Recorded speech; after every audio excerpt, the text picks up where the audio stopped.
आज हमारी क्लास भारतीय राष्ट्रीय आंदोलन और उदारवादी एवं उग्रवादी चरण पर आधारित है। ये हमारी सेकंड क्लास है, तो आप लोग मन लगाकर पढ़िएगा। चलो तो आज बहुत चर्चा करते हैं अपन भारतीय राष्ट्रीय आंदोलन, उदारवादी एवं उग्रवादी चरण, जिसकी शुरुआत 1885 से 1919 के बीच मानी जाती क्या हुई है। इसमें अपन पहला अध्याय पढ़ेंगे, जिसमें भारतीय राष्ट्रीय आंदोलन का परिचय दिया गया है और इसको अपन एक परिभाषा के रूप में व्यक्त करेंगे। तो इसकी परिभाषा सुनते हैं। भारतीय राष्ट्रीय आंदोलन वह संगठित राजनीतिक, सामाजिक एवं वैचारिक संघर्ष था जिसका उद्देश्य ब्रिटिश औपनिवेशिक शासन से भारत को स्वतंत्र कराना। अर्थात देखो हेडलाइट जहाँ पर है, हाईलाइटिंग है कि ब्रिटिश औपनिवेशिक शासन से भारत को स्वतंत्र कराना जी हमारा मुख्य उद्देश्य था, तथा भारतीयों में राष्ट्रीय चेतना का विकास करना। तो दो उद्देश्य मिले इसमें हमें। पहला उद्देश्य ब्रिटिश औपनिवेशिक शासन से भारत को स्वतंत्र कराना और दूसरा उद्देश्य राष्ट्रीय चेतना को जागृत करना या उसका विकास करना।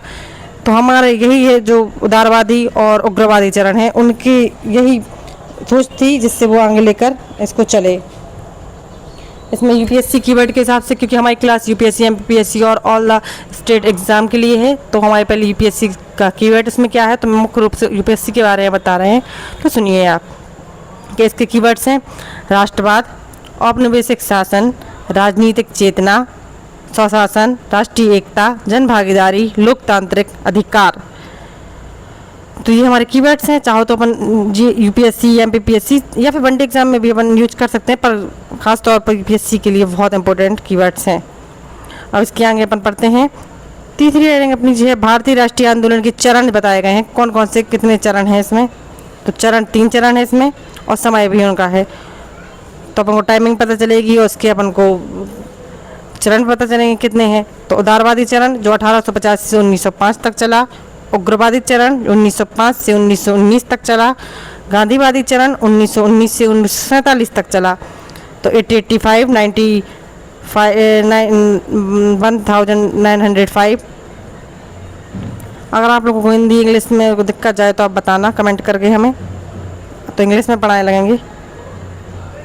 अध्याय 2 है जो उदारवादी चरण यानी मॉडरेट फेज के बारे में है। तो इसका समय है 1885 से 1905 और उसके प्रमुख नेता हैं जिन्होंने इस आंदोलन को आगे बढ़ाया। तो प्रमुख नेता है दादा भाई नौरोजी, गोपाल कृष्ण गोखले, फिरोज शाह मेहता, सुरेंद्र नाथ बनर्जी और बदरुद्दीन तैयब जी, आनंद चार्लू जो उदारवादी नेता थे। इन्होंने मुख्य भूमिका निभाई, जिसमें दादा भाई नौरोजी मुख्य भूमिका के रूप में और गोपाल कृष्ण गोखले ये सब मुख्य भूमिका के रूप में जाने जाते हैं। अब उदारवादियों की विचारधारा क्या थी। तो उदारवादियों का विश्वास था कि ब्रिटिश शासन न्यायप्रिय है। वो मानते थे कि ब्रिटिश शासन बहुत अच्छा है उनके लिए, तो यही मानेंगे वो, क्योंकि उन्हें तो उदारवादी हैं। संवैधानिक सुधारों द्वारा अधिकार प्राप्त किए जा सकते हैं। याचिका, प्रार्थना एवं प्रतिनिधिमंडल के माध्यम से परिवर्तन संभव है। उन्हीं का ये 3PS की जो रणनीति थी, याचिका, प्रार्थना और प्रतिनिधिमंडल के माध्यम से वो परिवर्तन संभव मानते थे कि बिना हाथ पाँव या फिर हिंसा किए हम आज़ादी पा सकते हैं। वो भी छोटे रूप में आज़ादी जो अपने अपने रियासतों के लिए थी, अपने अपने राष्ट्रों के लिए थी, लेकिन जो पूर्ण स्वशासन नहीं था। ये पूर्ण स्वशासन का नारा तो उग्रवादियों का था। यूपीएससी कीवर्ड से फिर से आ गए हैं, तो अपन देखते हैं क्या क्या है। Constitutional methods, prayer, partition, protest, political education और ग्रेजुअल रिफॉर्म्स। पेशेंस के बारे में इधर वो एक चरम सीमा तक अपने विचारों को रखते थे। उनका ये मानना था कि वो बिना हिंसा किए आज़ादी पा सकते हैं। वो भी छोटे रूप में, ज़्यादा नहीं चाहते थे। उदारवादियों की मांगें क्या थीं। विधान परिषदों का विस्तार, भारतीयों को उच्च सेवाओं में अवसर, सेना पर खर्च कम करना, शिक्षा का विस्तार, भारतीय उद्योगों को संरक्षण, प्रशासन का भारतीयकरण। ये सारे उनके जो है मांगे थी, और जो चाहते थे वो सोचते थे कि ये लोग पूरा कर देंगे उन मांगों को, पर ऐसा नहीं होगा। अब उदारवादी चरणों की उपलब्धियां हैं। तो उपलब्धियां क्या हैं, तो सुनो। राष्ट्रीय चेतना का विकास, जिसमें वो था भारत को एक राष्ट्र के रूप में देखने की भावना विकसित हुई। इससे उनकी क्या हुई, राष्ट्रीय चेतना जागेगी, राजनीति का विकास हुआ, तो भारत को एक राष्ट्र के रूप में देखने की भावना विकसित हुई। एक राष्ट्र के रूप में भारत को देखने लगे। आर्थिक शोषण का खुलासा हुआ, दादा भाई नौरोजी ने कहा है। आर्थिक शोषण का खुलासा था नौरोजी द्वारा। और ड्रेन थ्योरी आई, धन निकासी सिद्धांत, धन निकासी सिद्धांत दिया इनने। और राजनीतिक प्रशिक्षण में जनता को लोकतंत्र एवं अधिकारों का ज्ञान हुआ। कांग्रेस को राष्ट्रीय मंच बनाया गया। कांग्रेस का साथ चाहते थे, कांग्रेस चाहती थी उदारवादी नेता हमारे साथ मिले रहें, जिससे हमें यहाँ पर आज़ादी करने का, उन्हें वो बेवकूफ़ बनाए रहते थे, थोड़ी मोड़ी मांग उनकी पूरी कर दी। तो वो चाहते थे कि जो उग्रवादी नेता उनकी तरफ दूरों के बीच फूट डली रहे, कभी वो ना हो। मतलब अगर उदारवादी उनके साथ रहेंगे तो उग्रवादियों को अच्छा नहीं लगेगा। इसके कारण उदारवादियों की सीमाएं क्या थीं? जनसाधारण से दूरी बनाए रखना, मतलब जनता के सामने ज़्यादा नहीं जाना, मतलब जनसाधारण से दूरी बनाए रखना, हीरो पर अधिक विश्वास करते थे, मतलब उग्रवादियों के साथ नहीं रहते थे। धीमी कार्य प्रणाली थी इनकी, तब तो जल्दी सफल नहीं हो पाए। जन आंदोलन का अभाव था। एग्जाम के रूप से कीवर्ड देख लो: political awakening, economic nationalism, drain theory, constitutional agitation, administrative reforms. अध्याय 3 में उग्रवादी चरण है, जो एक्सट्रीमिस्ट फेस है, उसका समय है 1905 से 1919। इसके प्रमुख नेता हैं लाल बाल पाल, जो लाल बाल पाल के नाम से जाने जाते हैं। लाल का मतलब लाला लाजपत राय, बाल का मतलब बाल गंगाधर तिलक, और पाल का मतलब होता है बिपिन चंद्र पाल, जो हैं उग्रवादी नेता के प्रमुख नेता हैं, जिसमें बाल गंगाधर तिलक को उग्रवादी और लाला लाजपत राय को, बिपिन चंद्र पाल को माना जाता है। इनमें अन्य हैं अरविंद घोष, अश्वनी कुमार दत्त। उग्रवादियों की विचारधारा क्या थी? अब अपन उदारवादियों का पढ़ चुके हैं, तो अपन उग्रवादियों का पढ़ेंगे, उनकी विचारधारा के बारे में पढ़ेंगे। उग्रवादियों का मानना था स्वराज हमारा जन्मसिद्ध अधिकार है और मैं इसे लेकर रहूंगा। किसका कथन है ये? बाल गंगाधर तिलक का। बहुत मोस्ट इंपोर्टेंट कथन है, तो इसे याद रखिएगा, क्योंकि अगर आप अपनी मेंस आंसर राइटिंग में अगर ये कथन लिखेंगे तो आपको बहुत इफेक्ट पड़ेगा। क्योंकि आंसर राइटिंग का मतलब ये नहीं है कि सिर्फ लिखना, आंसर राइटिंग का मतलब है एक व्यवस्थित रूप से बड़े आंसर को छोटे रूप में कम सार में लिखना, अपने आप को प्रकट करना कि आपकी सोच, आपकी मानसिक क्षमता कितनी है, तभी आपको नंबर मिलेंगे, वरना नंबर बहुत मुश्किल है मेंस निकालना। यूपीएससी कीवर्ड्स हैं: Swaraj, swadeshi, boycott, national education, passive resistance, self reliance. ये सब जो उग्रवादियों के हैं वो उनके कीवर्ड्स हैं। अब है उग्रवादी आंदोलन के कारण। बंगाल विभाजन 1905, सबसे पहला कारण है बंगाल विभाजन। बंगाल की फूट डली थी जो, उसको बताया गया है। अंग्रेज़ों की दमनकारी नीति, वो चाहते थे हर जगह दमन हो, हर जगह विध्वंस मचे। उदारवादियों की असफलता, आर्थिक शोषण, जापान की रूस पर विजय 1905, ये उनके मुख्य कारण थे। उग्रवादियों के प्रमुख कार्यक्रम क्या थे? स्वदेशी आंदोलन, भारतीय वस्तुओं का उपयोग करना और विदेशी वस्तुओं का बहिष्कार करना। विदेशी कपड़ों की होली, मतलब होली का मतलब होता है उसका दहन करना, उनको नष्ट करना, उनको जलाना। राष्ट्रीय शिक्षा, राष्ट्रीय विद्यालयों की स्थापना करना। स्वराज, पूर्ण स्वशासन की मांग थी। उनका मानना ही था उग्रवादियों का कि हमें पूर्ण स्वशासन चाहिए, हमें थोड़ा मोड़ा स्वशासन नहीं चाहिए कि हमें थोड़ी सी तुम जगह दे दो, बस हमें इतने में शासन चल सके। वो चाहते थे पूर्ण स्वशासन मिले, हमें पूर्ण रूप से हम आज़ाद हो जाए और ब्रिटिश या फिर अंग्रेज इस भारत को छोड़कर चले जाएं। अब इसकी प्रतिरोध क्या था इनका? सरकारी संस्थाओं का बहिष्कार करना। उग्रवादियों की उपलब्धियां क्या थीं? तो उग्रवादी राष्ट्रीय आंदोलन को जन आंदोलन बनाना, युवाओं को जोड़ा, आत्मनिर्भरता का संदेश दिया, स्वराज को राष्ट्रीय लक्ष्य बनाया। उग्रवादियों की उपलब्धियां थी, उन्होंने ये सब काम किए, मतलब राष्ट्रीय आंदोलन को जन आंदोलन बनाया, युवाओं को जोड़ा, उन्होंने बहुत सारे युवाओं को एक साथ ले आए। वैसे मानते थे शिक्षित वर्ग के लोग शामिल नहीं होते थे इसमें, फिर भी उन्हें जो शिक्षित नहीं थे या जो युवा थे उन्हें जोड़ा, उसमें काफ़ी हद तक उन्हें प्रेरित किया। आत्मनिर्भरता का संदेश दिया कि अपने ऊपर अपने बल पर खड़े रहो, दूसरों पर डिपेंड मत रहो। स्वराज को राष्ट्रीय लक्ष्य बनाया, स्वराज ही मेरा जन्मसिद्ध अधिकार है, तो वही एक राष्ट्रीय लक्ष्य है उनका, उनका उद्देश्य है, उन्हें पूरा करने के लिए कहा। उनकी सीमाएं क्या थी? उनकी सीमाएं पड़ी थी, अब उनकी सीमाएं पड़ रहे हैं। तो सीमा है संगठन की कमी थी, उनमें संगठन कम ही था, क्योंकि उदारवादी नेता अलग थे, उग्रवादी तो बटे हुए थे तो संगठन कैसे हो सकता है? यही तो अपने भारत देश की कमी थी पहले, कि संगठन नहीं था, एकता नहीं थी। एकता होती तो आज अभी जो 1947 में भारत आज़ाद हुआ उससे पहले कहीं पहले हो जाता, 1857 की क्रांति में हो जाता, लेकिन नहीं हुआ। तो यही कारण थे, संगठन की कमी, दमन के कारण आंदोलन कमजोर पड़ा, हर जगह दमन होने लगे, ब्रिटिश अलग दमन कर रहे थे और कांग्रेस में विभाजन हो गया। कांग्रेस में विभाजन हुई है वो तो। सूरत विभाजन हुआ। फिर सूरत विभाजन 1907 में हुआ। कारण है उदारवादी व उग्रवादी नेताओं में मतभेद हो गए, तो सूरत विभाजन हुआ 1907 में। परिणाम क्या हुआ? कांग्रेस 2 भाग में विभाजित हो गया।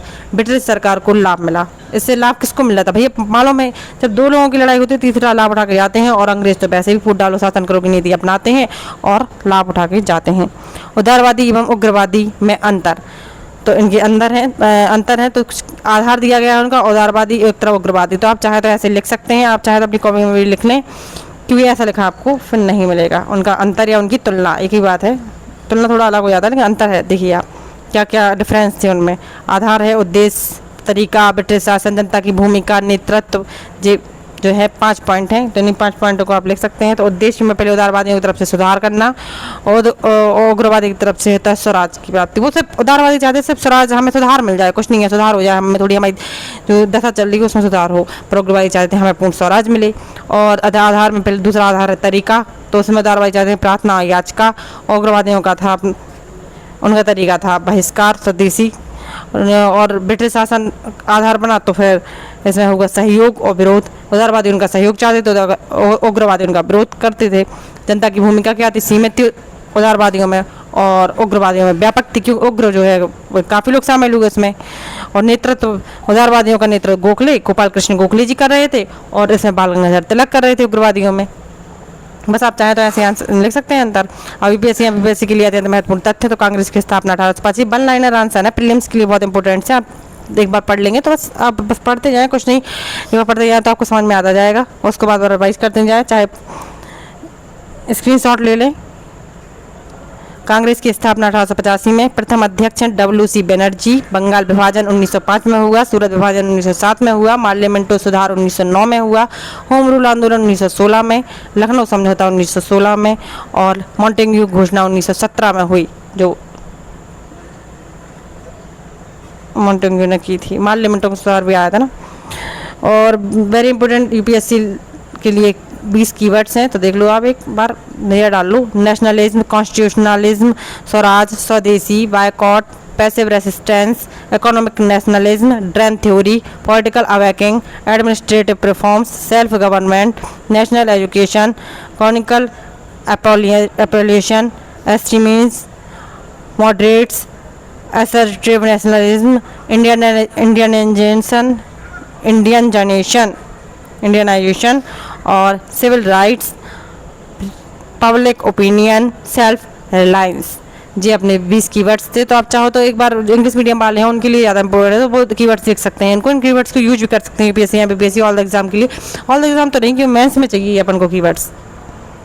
अब यूपीएससी मेंस निष्कर्ष देखिए क्या है। तो उदारवादियों ने भारतीय राष्ट्रीय आंदोलन की वैचारिक एवं राजनीतिक नींव रखी, जबकि उग्रवादियों ने उसमें जनशक्ति, आत्मविश्वास और स्वराज की भावना का संचार किया। दोनों चरण परस्पर पूरक थे और इन्होंने स्वतंत्रता संग्राम को व्यापक, सशक्त तथा जन आधारित आंदोलन का स्वरूप प्रदान किया।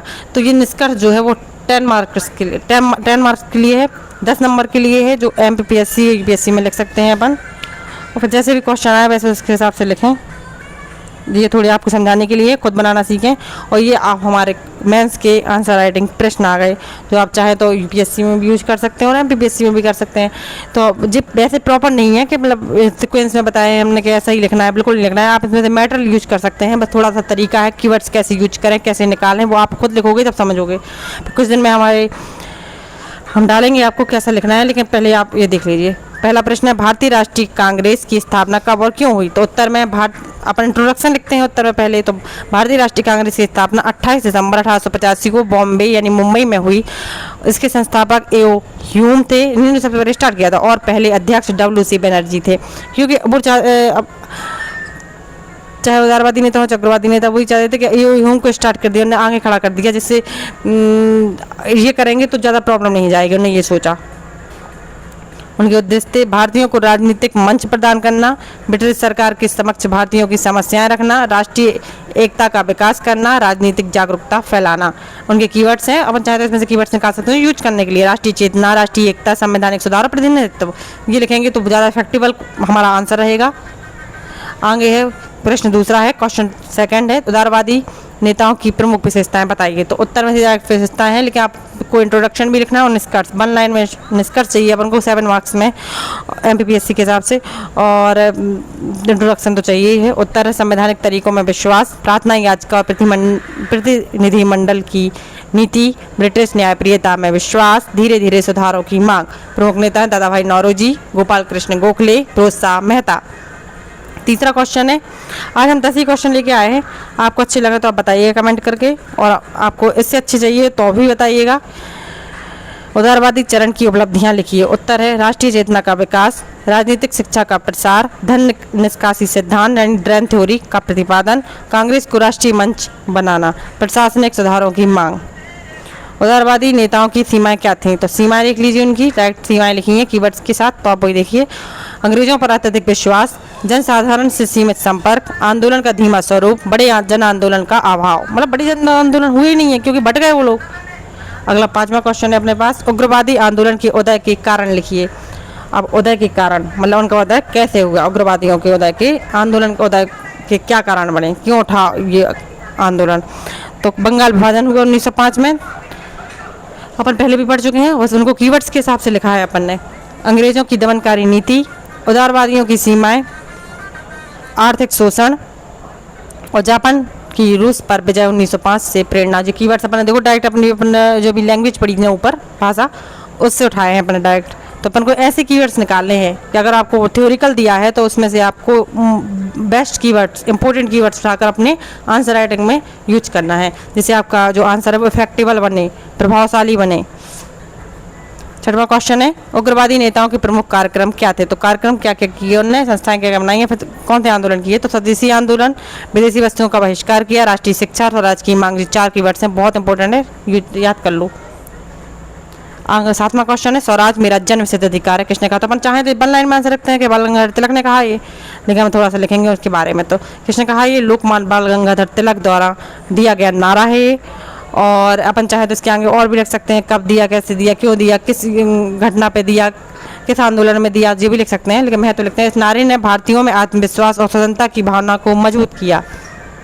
आगे 8वां क्वेश्चन है, सूरत विभाजन 1907 क्या था? तो अब लिखा है कि सूरत विभाजन 2 मार्क्स में भी आ सकता है, 7 मार्क्स में भी आ सकता है, 10 मार्क्स में भी आ सकता है। बड़ा क्वेश्चन है, अच्छा क्वेश्चन है, इफेक्टिवल क्वेश्चन है। उत्तर में लिखेंगे 1907 के कांग्रेस अधिवेशन में उदारवादी और उग्रवादी नेताओं के बीच मतभेद के कारण कांग्रेस 2 गुटों में बंट गई। उसका परिणाम क्या हुआ? कांग्रेस कमजोर हुई, अंग्रेजों को लाभ मिला, राष्ट्रीय आंदोलन कुछ समय के लिए धीमा पड़ेगा ही वो तो, ये तो परिणाम निकलने ही थे, क्योंकि जहाँ एकता नहीं है वहाँ सफलता नहीं है। इसीलिए कहते हैं कि लड़ाई दंगा छोड़ो और एकता में जुटो। भारत देश की यही कमी थी पहले, तो भारत नहीं था, अखंड भारत था। अब स्वदेशी आंदोलन क्या था? अगला 9वां क्वेश्चन है अपना, स्वदेशी आंदोलन क्या था? स्वदेशी आंदोलन का उद्देश्य भारतीय वस्तुओं का उपयोग करना और विदेशी वस्तुओं का बहिष्कार करना था। मुख्य उद्देश्य भारतीय उद्योगों को बढ़ावा, आर्थिक आत्मनिर्भरता, ब्रिटिश व्यापार को चुनौती, जो उनके उद्देश्य थे। और 10वां और लास्ट क्वेश्चन अपना, उदारवादी और उग्रवादी में अंतर स्पष्ट कीजिए। तो अंतर अपन पहले भी देख चुके हैं, वही अंतर हैं, लेकिन फिर भी आप देखना चाहो तो एक बार देख सकते हैं। आधार, तरीका, लक्ष्य वही है। तरीका, लक्ष्य अंग्रेजों के प्रति दृष्टिकोण, जनता की भागीदारी। उदारवादी उग्रवादी के लिए तरीका है प्रार्थना याचिका, बहिष्कार, आंदोलन। लक्ष्य है सुधार, स्वराज अंग्रेजों के प्रति दृष्टिकोण था सहयोग, विरोध, वो सहयोग करते थे, ये चाहते कि अंग्रेज मतलब ब्रिटिश हमारा सहयोग करें, वो चाहते हम उनका विरोध कर देते। उग्रवादी जनता की भागीदारी सीमित थी, इसमें व्यापक थी। इसमें 4 पॉइंट दिया, अपने 5 पॉइंट पढ़े तो अपन 5 लिखेंगे, क्योंकि बहुत इंपॉर्टेंट क्वेश्चन है और बेस्ट है। जब क्वेश्चन में भी आया देखो और अपन लैंग्वेज में भी पढ़ा तो बहुत इंपॉर्टेंट होगा। यूपीएससी एमपीएससी के लिए 1 लाइन क्वेश्चन देखो, जिसमें जल्दी प्रीलिम्स निकालने के लिए अपना पहले भी पढ़ चुके हैं, फिर से पढ़ लेते हैं एक बार। कांग्रेस की स्थापना कब हुई? तो 1885 में। कांग्रेस के प्रथम अध्यक्ष WC बैनर्जी। कांग्रेस के संस्थापक कौन थे? एओ ह्यूम। बंगाल विभाजन 1905। सूरत विभाजन कब हुआ? तो 1907। स्वराज का नारा किसने दिया? तो बाल गंगाधर तिलक ने। ड्रेन थ्योरी किसने दी? दादा भाई नौरोजी ने। लाल बाल पाल में पाल कौन थे? तो बिपिन चंद्र पाल। देखो इस क्वेश्चन में लाल के बारे में पूछ सकते हैं, बाल के बारे में पूछ सकते हैं और पाल के बारे में पूछ सकते हैं। आ गया क्वेश्चन। अगर यूपीएससी में आएगा तो कथन कारक में भी क्वेश्चन पूछ सकते हैं, कुछ में भी पूछ सकते हैं। तो थोड़ा सा यूपीएससी लेवल थोड़ा टफ हो जाता है, तो वैसे क्वेश्चन भी लेकर आएंगे। बस आप लोग कमेंट्स में बता दीजिए कीजिए। पार्लियामेंट्री सुधार कब हुआ? तो 1909 में हुआ। होम रूल आंदोलन कब शुरू हुआ? तो 1916 में हुआ। तो ये खत्म हुई हमारी आज की क्लास और यही हमारा टॉपिक इतना ही में ख़त्म हुआ। अब बस आप बताइए कि आपको क्या समझ में नहीं आया, तो आप हमें कमेंट करके बता सकते हैं। समझ में आया तो ठीक है, जहाँ सुधार की कमी हो वहाँ सुधार बताइए, क्या कर सकते हैं हम आपके लिए सुधार। और क्लास कैसी लगी तो कम से कम एक मैसेज या फिर मैसेज किया ही मतलब कमेंट कर कर बताइए हमें। और हमारी क्लास को हमारे चैनल को सब्सक्राइब कीजिए, लाइक कीजिए, शेयर कीजिए और इसी तरह हमारे साथ जुड़े रहिए और हमें और ऐसे ही पढ़ते रहिए। Thank you for the